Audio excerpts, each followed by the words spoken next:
நம்ம வாழ்க்கையை வாழ்றோமா? நம்ம வாழ்க்கையை வாழ தெரியுதான்னா ஒருத்தருக்கும் நம்ம வாழ்க்கையை வாழ தெரியல. இந்த பீலேவினுடைய மேட்சை பாக்குறதுக்காக ஒரு போரை தள்ளி வச்சாங்க சார். நம்ம புலிகள் இருக்கே, முதலைகள் இருக்கேன்னு குற்றம் சொல்லிக்கொண்டே இருப்போமே தவிர அந்த நொடியில் நமக்கு விழக்கூடிய அந்த தேனை மறந்துடுவோம் சார். இந்த வாழ்க்கையை நீங்கள் கீழே விழாமல் செல்வதற்கு உங்கள் கைகளில் இருக்கக்கூடிய விளக்கு இந்த புத்தகம். மற்ற ஊர்கள்லாம் நீ பேசி எல்லாரும் கை தட்டுறாங்கல்ல, அது உனக்கு கிடைச்ச பாராட்டு. உன் ஸ்கூல்ல இந்த பேர் வந்துச்சு பத்தியா, அது எனக்கு கிடைச்ச பாராட்டுறாங்க. இந்த இலக்கியம் தான் உங்களுக்கான ஆறுதல்களை கொடுக்கக்கூடிய மிகப்பெரிய ஆயுதம். இந்த புத்தகமும் இலக்கியம். எவன் ஒருவனால் அந்த நொடியில் அந்த தேனை ரசிக்க முடிகிறதோ அவனால் மட்டும்தான் இந்த வாழ்க்கையை ரசிக்க முடியும்.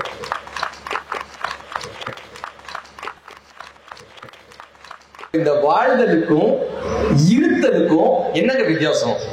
நாம் வாழ்கிறோமான்ற ஒரு கேள்வி ஏன் இங்க வச்சோம்னா, இந்த வாழ்தலுக்கும் இருத்தலுக்கும் என்ன வித்தியாசம்னா, எங்க தெரியுமா வாழ்றோம்னு சொல்லுவோம்? வீட்டுல வாழ்றோம்னு சொல்லுவோம், கரெக்டா? எங்க இருக்கேன்னு சொல்லுவாங்க? ஜெயில இருக்கேன்னு. வீட்டுக்கும் சிறைச்சாலைக்கு என்ன தெரியுமா வித்தியாசம்?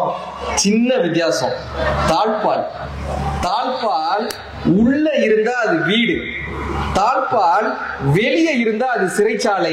நம்மை நாம் கட்டுப்படுத்தி கொண்டமையானால் நாம் வாழ்க்கையை வாழ்ந்து கொண்டிருக்கிறோம். நாம் பிறரால் கட்டுப்படுத்தப்பட்டமையானால் அந்த தாழ்பாலை கொண்டு போய் இன்னொருத்தர்கிட்ட கொடுத்துடுறோம்ல, அது குடும்பமாக இருக்கலாம், அலுவலகமாக இருக்கலாம், சமூகமாக இருக்கலாம்.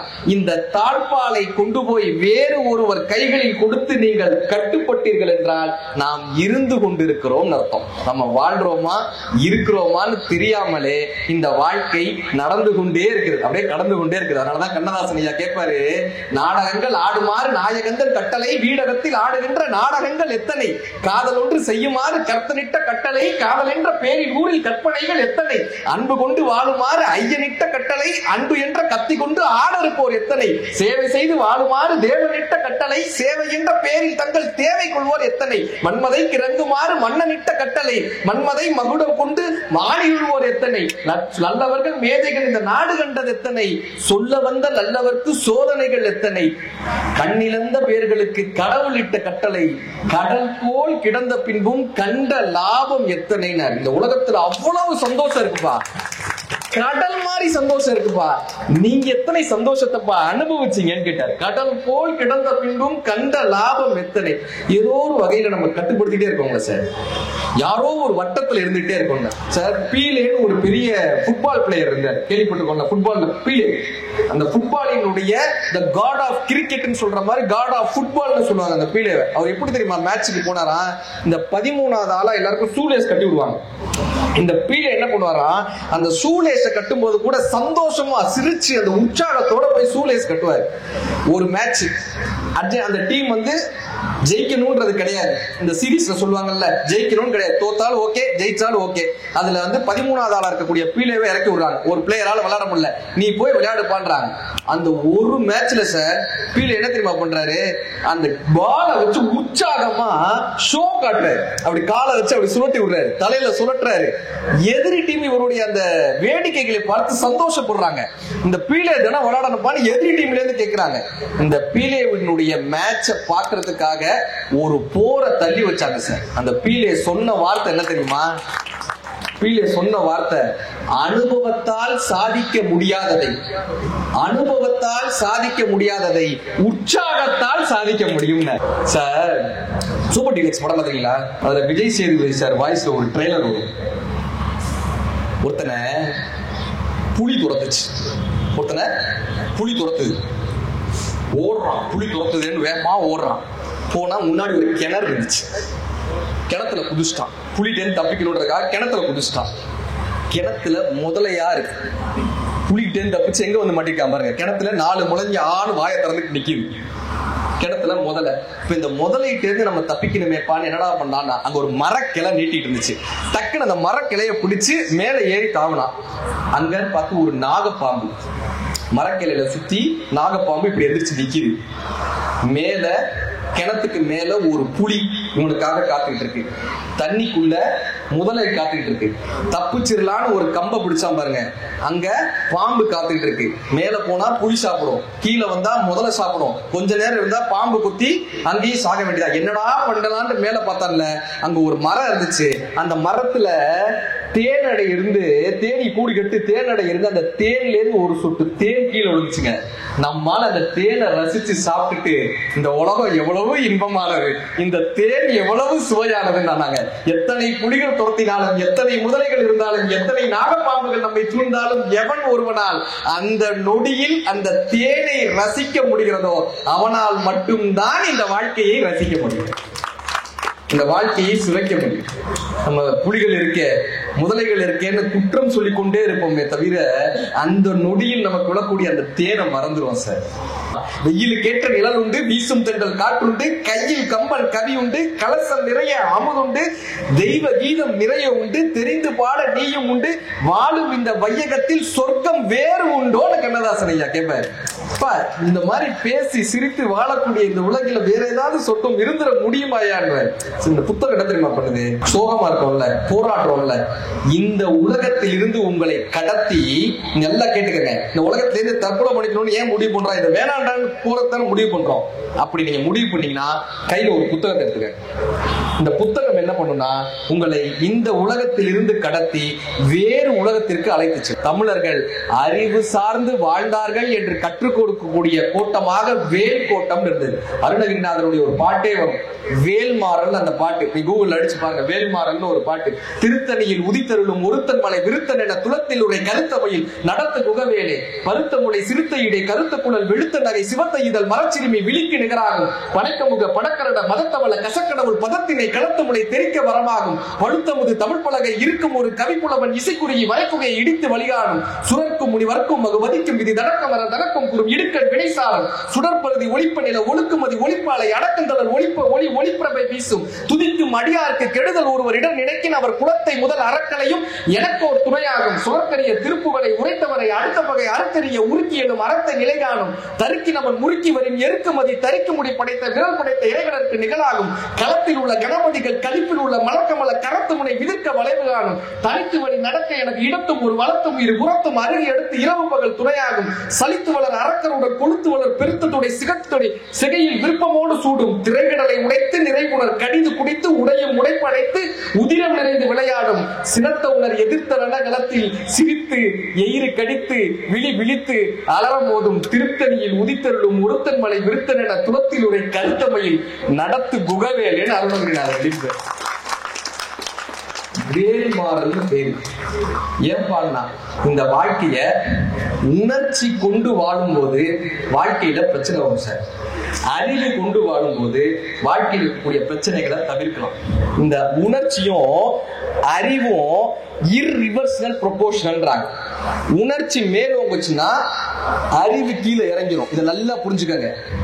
அறிவு மேலோங்குச்சுன்னா உணர்ச்சி கீழே இறங்கிரும். விளக்கு கையில இருந்தா இந்த இருட்டான அறைக்குள்ள போயிடுவோமா?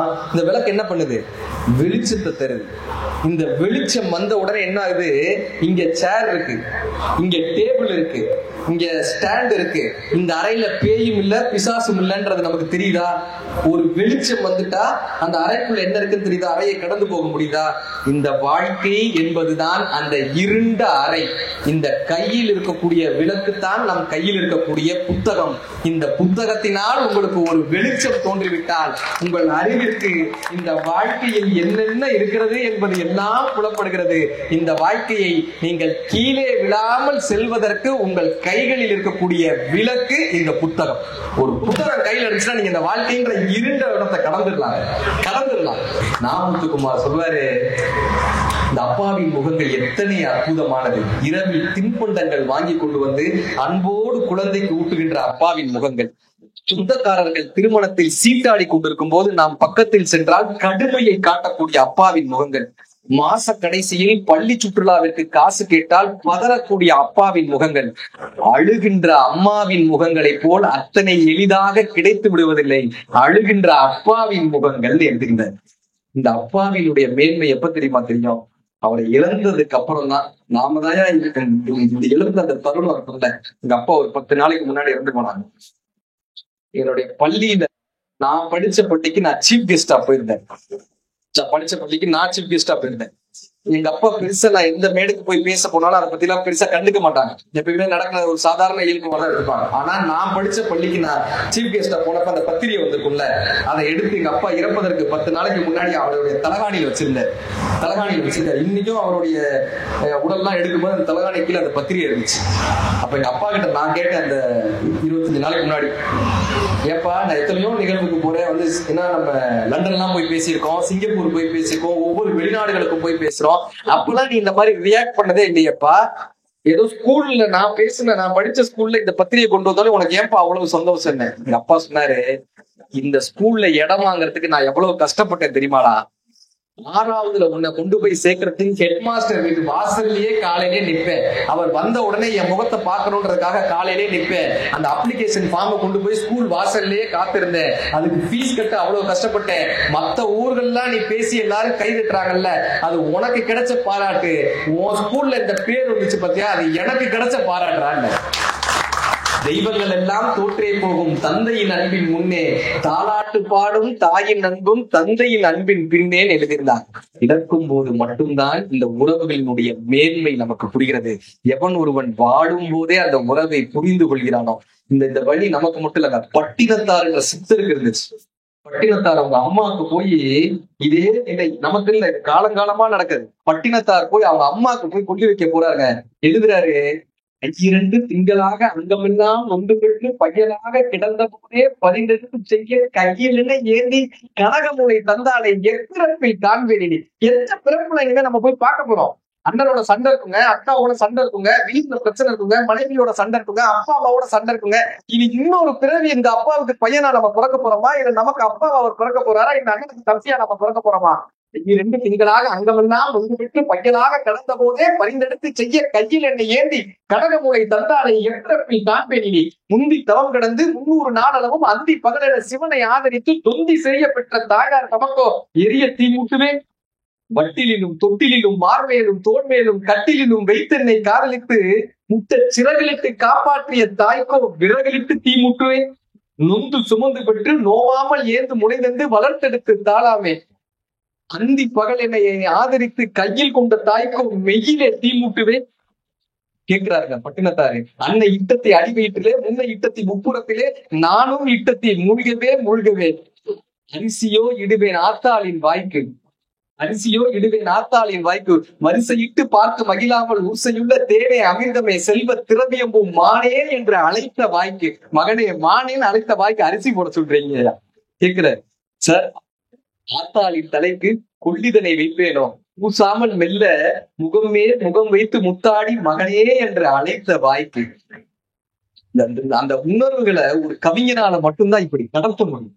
அந்த அழுகை கேட்கிறாரு, நான் வளரும் போது தப்பான பாதைக்கெல்லாம் போகும்போது இந்த கை தானே அதை தடுத்து இப்படி கொண்டு வந்துச்சு. இந்த கை எரியுது, வேகுதே, வெந்து பொடி சாம்பல் ஆகுதே, பாவியே ஐயகோ மாக குறவி பரவாமல் கோதாட்டி என்னை வளர்த்து எடுத்த கை, இந்த வளர்த்து எடுத்த கை எரியுதே யான்னு பட்டினத்தார்.